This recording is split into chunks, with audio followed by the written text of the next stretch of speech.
I'm Jess, a 26-year-old nurse who's seen enough to know life ain't always a smooth ride. The day that rock band rolled into town was a break from the usual chaos. Their music was my escape, something my soul craved more than my next breath. That night, I decided to let loose, heading to their concert alone, not knowing it'd change my life. The arena was packed, the air electric with anticipation. I wove through the crowd, finding a spot that felt like it was made just for me. That's when I bumped into him, literally. A tall guy with a mischievous smile, wearing a band tee that looked like it had seen better days. "Hey, watch it!" I snapped, more out of surprise than annoyance. "Sorry, didn't see you there," he replied, his grin widening. "You here alone?" "Yeah, and by the looks of it, so are you." I shot back, my defenses up. He laughed, a sound that seemed to cut through the pre-concert buzz. "Name's Tom. And yeah, I wouldn't miss this for the world. These guys are like the soundtrack to my life." "Jess," I said, offering a hand grudgingly. His grip was firm, reassuring somehow. "Same here. Grew up with their music." We chatted as if we'd known each other for years, not minutes. Tom had a way of making me laugh, really laugh, something I hadn't done in a while. When the concert started, we were lost in the music, together yet alone in our little bubble. After the encore, neither of us wanted the night to end. "Know a decent cafe around here?" Tom asked, his eyes searching mine. "Might do. Follow me," I said, leading the way.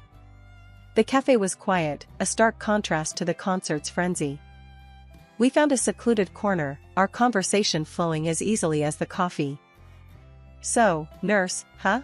Bet you've got stories," Tom said, his voice a mix of curiosity and respect. "More than I can count. And what about you? What's your deal?" I asked, leaning in. "I work in IT. Not as exciting as saving lives, but it pays the bills." He shrugged, a hint of humility in his eyes.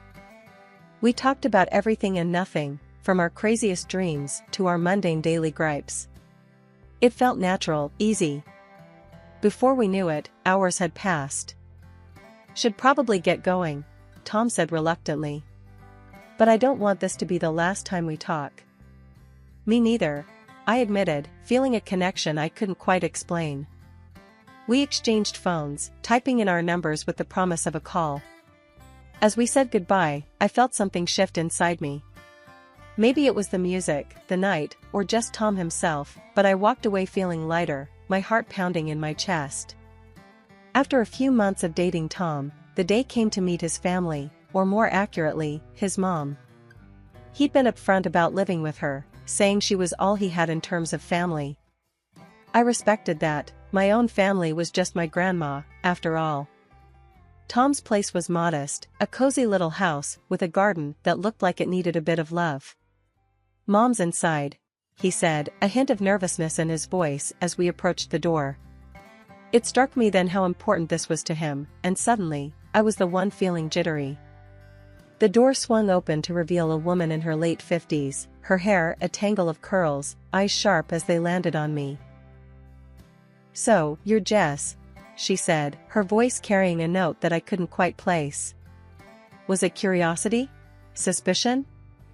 "Nice to meet you, Mrs. Johnson," I offered, extending a hand that she took after a brief hesitation. "Call me Linda," she said, leading us into the living room. The place was neat, filled with photos of Tom at various ages. It was clear he was the center of her world. We sat, and Linda wasted no time diving in. "Tom tells me you're a nurse. That's a hard job. You plan on doing that long?" I nodded, sensing where this was heading. "I love my job, but I'm also planning to study further, maybe become a doctor someday." Linda's eyes narrowed a bit. "A doctor, huh? That's a lot of school. Expensive, too." Tom jumped in, trying to smooth the waters. "Mom, Jess is really passionate about her work. It's one of the things I admire about her." Linda turned her gaze to Tom, and then back to me, her expression softening slightly. "Tommy here has always been my rock. After his dad left, it was just the two of us. I've given everything to him, you know. I caught Tom's eye, a silent communication passing between us. I knew this was hard for him, torn between the two most important women in his life.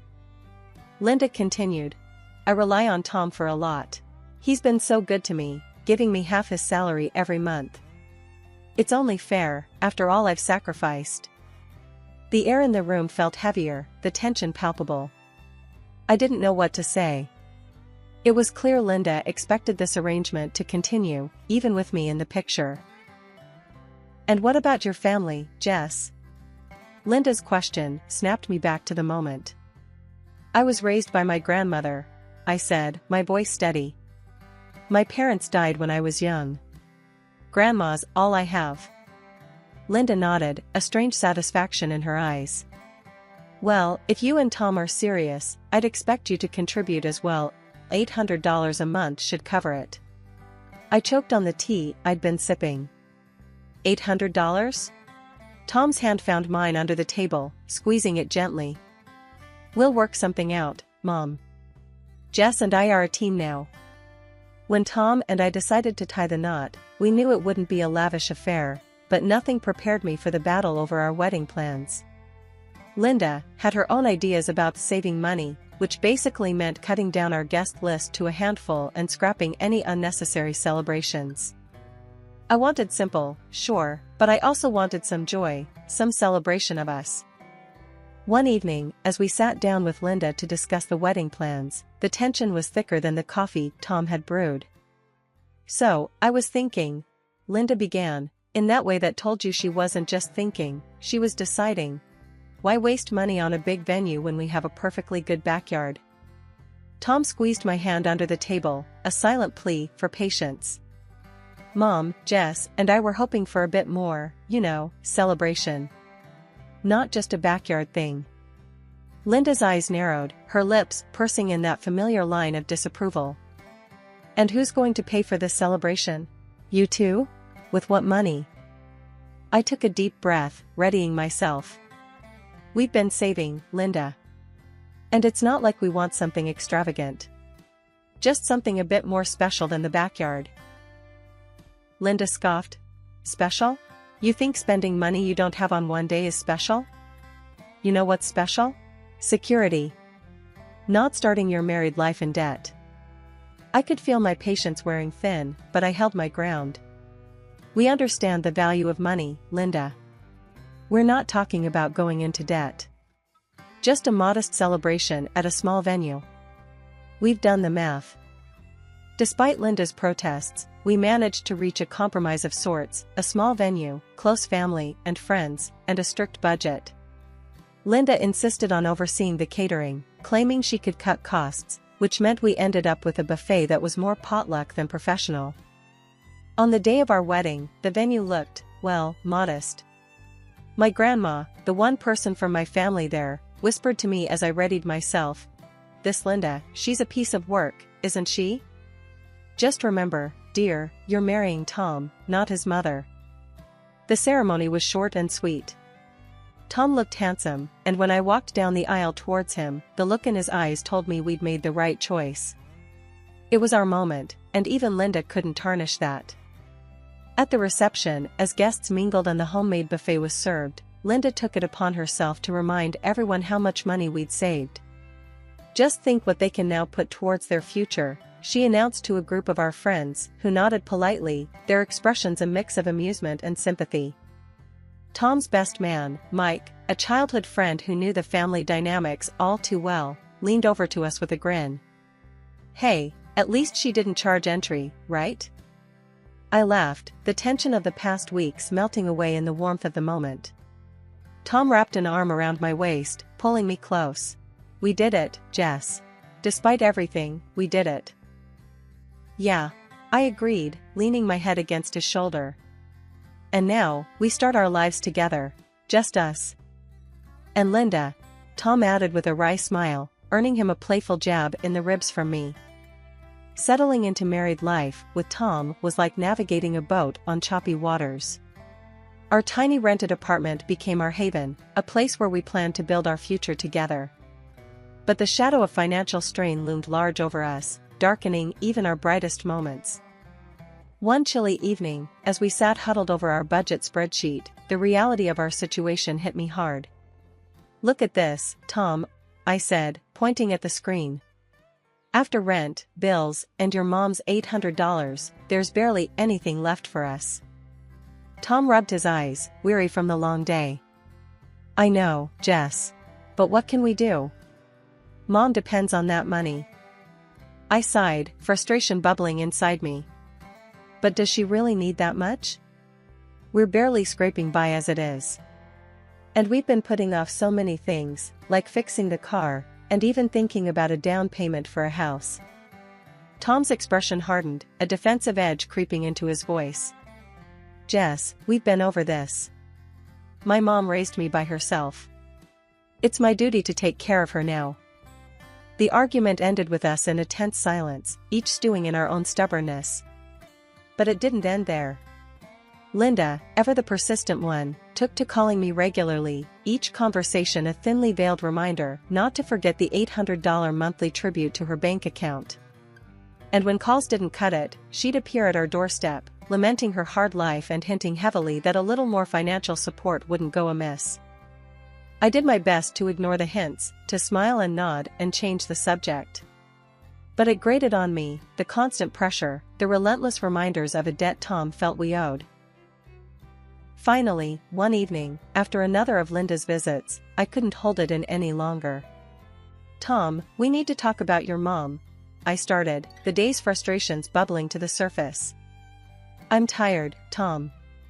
Tired of the hints, the constant pressure for more money. We're saving for a down payment, for our future.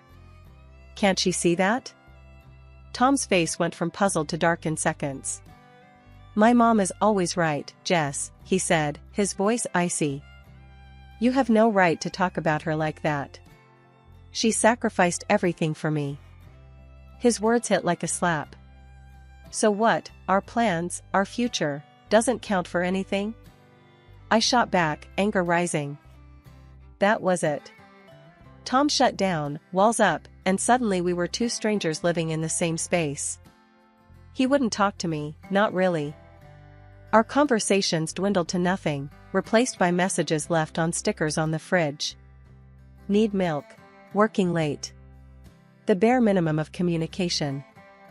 One rare evening, when the silence felt a bit less oppressive, I decided to broach the subject, the words tumbling out of me before I could think better of it. "Tom, do you ever think about, us having kids?" Tom, who'd been half focused on some bills, looked up, his expression unreadable. "Kids? Jess, you know how Mom feels about that.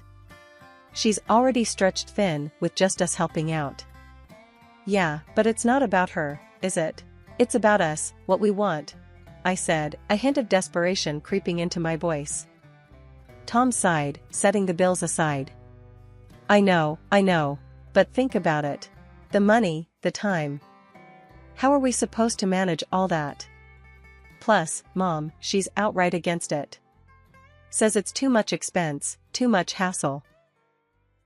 I felt a flash of anger, frustration. So, what? Her word is law now? What about what we want, Tom? What about our life together? The room went quiet again, the air thick with words we couldn't seem to say. Tom finally broke the silence. "I just don't think now's the right time, Jess.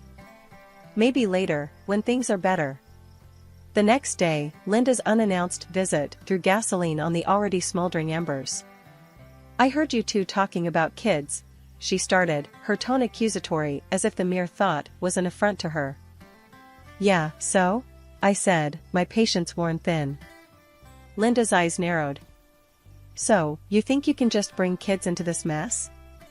You can barely take care of yourselves. Where do you think the money for that will come from? Out of what you should be giving me?" Her words stung, not because they were true, but because of the blatant disregard for our autonomy, our desires as a couple. "It's our life, Linda. Our decision," I shot back, my voice firm. "Your decision? No, my son's decision. And he knows better than to make a foolish mistake like that," Linda countered, her voice rising. The argument spiraled from there, voices raising, words that couldn't be taken back flying between us. It ended with me saying something I'd never thought I'd have to. Maybe we shouldn't see each other for a while. This is too much. Linda left in a huff, and Tom, when he found out, sided with her. Our home felt more like a battleground, each of us entrenched in our positions, the idea of starting a family now a no man's land between us. It started with a phone notification that blinked innocently enough, but held a punch that knocked the wind out of me. Tom had transferred $1,000 to his mom this month, not the usual $800. My mind raced, confusion and anger swirling together. When I confronted him, his response was as cold as the look in his eyes. "It's my decision, Jess. It's for my mom," he said, his voice flat, leaving no room for discussion. "But we agreed on a budget, Tom. We have our own needs, our own plans. How could you just change that without even talking to me?" I shot back, my voice rising with every word. Tom shrugged, a dismissive gesture that stung more than I expected. "Things change. I don't have to consult you on everything." That was the moment I felt it, the crack in what I thought was solid, the betrayal of our partnership. But the worst was yet to come. Days later, a friend from work, Carrie, called me, her voice hesitant. "Jess, I hate to be the one to tell you this, but I think you should know." She trailed off, the pause heavy with dread. "What is it, Carrie?" I urged, a sinking feeling in my stomach. "I saw Tom's profile on a dating site. He even messaged me, not realizing who I was at first." "I'm so sorry," she finished, her voice a mix of sympathy and discomfort. My world stopped. The air left my lungs in a rush, and I felt dizzy. "Are you sure?" I managed to whisper, clinging to a thread of hope that it was all a mistake. "Yes, I'm sure. I can send you the screenshots if you want," Carrie offered, and true to her word, she did. The evidence was undeniable. There was Tom's picture, his profile, and the messages he'd sent, flirting, suggesting they meet up. The betrayal cut deep, a wound I wasn't sure could ever heal. When Tom came home that night, I was waiting, the screenshots glowing accusingly on my tablet. His reaction was one of shock, then anger, not at being caught but at being confronted. "What, you're spying on me now? Invading my privacy?" he exploded, the audacity of his anger almost laughable. "Spare me, Tom. How long? How long have you been doing this?" I demanded, my voice shaking with emotion. Tom's anger fizzled out, replaced by a resignation that was somehow worse. "I don't know, Jess. A while, I guess. I needed something else. Something more. More than me. More than us," I said, the reality settling in like a stone in my stomach. "Yeah, I guess so," he admitted, and with those words, the last of my hope evaporated. "I want a divorce," I said, the words tasting bitter on my tongue. Tom looked at me then, really looked at me, and for a moment, I saw a flicker of the man I married. But it was gone as quickly as it came, replaced by a cold indifference. "Fine," he said simply. "If that's what you want." The divorce proceedings were quick, devoid of the messy entanglements that come with shared assets or children. I moved back to my grandmother's house, the only place that still felt like home, carrying with me the pain of betrayal, but also a sense of relief. 3 months post-divorce, and life had started to settle into a new kind of normal, or as normal as it could get without Tom and his mom, Linda, in the picture. That is until my world got rocked again, but this time by loss. My grandmother passed away, leaving behind a void no one could fill. Along with the heartache came a surprise. She left me her house and a hefty sum of $800,000. Just when I thought things couldn't get any more surreal, Linda showed up at my doorstep, bursting with a kind of frantic excitement that felt out of place given the recent funeral. "Jess, darling. I heard about your inheritance. What a blessing." Linda gushed, not wasting a second on pleasantries. I stared at her, incredulous. "Linda, what are you doing here?" She brushed past me into the house, as if we were still family. Now that you've come into this money, you can surely afford to help me out a bit more. Not just the usual $1,000, but maybe double that? And, oh, a small gift wouldn't hurt. Something nice, expensive. Her words were like a slap in the face, each one more absurd than the last. But it was her next statement that really threw me. And since you're so well off now, I suppose it's okay for you to have a baby with Tom. I mean, with this kind of money, why not? I couldn't help it, laughter bubbled up from within me, loud and uncontrollable. Linda looked at me as if I'd lost my mind. Linda, you do know Tom and I are divorced, right? 3 months ago. Your son and I are done. Over. The look on her face was priceless, a mix of shock, disbelief, and something that looked suspiciously like panic. Divorced? But Tom never said. Why would he hide that? Maybe because he didn't want to crawl back to Mommy's house? Or maybe he thought you'd cut him off financially? I shrugged, the absurdity of the situation not lost on me. Linda fumbled for her phone, dialing Tom in a frenzy. The conversation was short and heated, her voice rising with every word until she finally hung up, her face pale.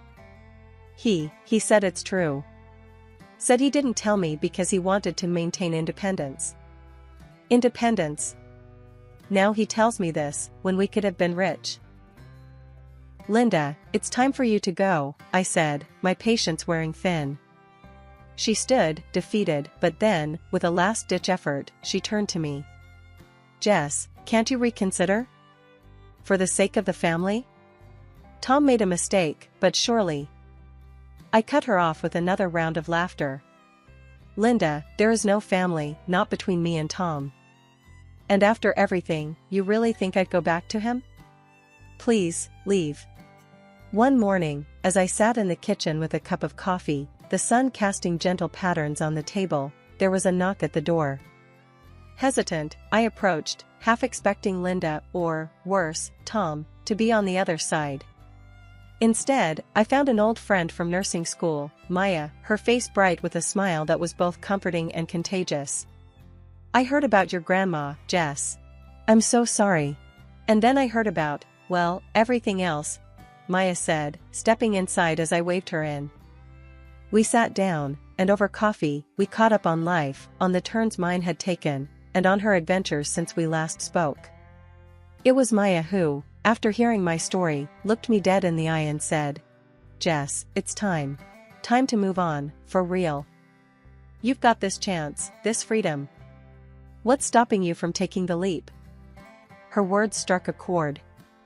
I've been thinking, I started, my mind racing with possibilities. Maybe it's time to go back to school, like I always wanted. Get that degree, move into a field I'm passionate about. Yes. Maya clapped her hands, her excitement palpable. That's the spirit. Look, life's thrown you some curveballs, but you're still standing. And now you've got this incredible opportunity to do something just for you. The conversation with Maya lit a fire under me. It was the push I needed to finally make a decision, to move forward with purpose.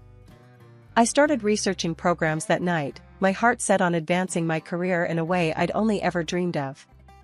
But life has a funny way of testing you. Just as I was settling into this new chapter, Tom appeared on my doorstep one evening, looking every bit the man I once thought I knew. Jess, can we talk? He asked, a nervous edge to his voice I wasn't used to. I hesitated, a part of me curious, another part wary. All right, Tom. Talk. He shuffled uncomfortably, looking around as if searching for the right words in the air around him. I heard about your inheritance. And about what you're doing with it. Going back to school, that's great, Jess. I raised an eyebrow, crossing my arms. Thanks, Tom. Was there something else? He sighed, a deep, weary sound. I guess I just wanted to see if there was a chance for us. I've been doing some thinking, Anne. No, Tom, I cut him off, my voice firm but not unkind. There's no chance for us. Not anymore. I've moved on, really moved on. And you should too. As he turned to leave, I felt a weight lift, a final closure on a chapter that had dragged on too long. In the days that followed, I found myself more focused, more determined. I was building a life on my own terms, free from the expectations and disappointments of the past. My studies gave me a sense of direction, and my grandmother's inheritance allowed me the freedom to pursue my dreams without restraint.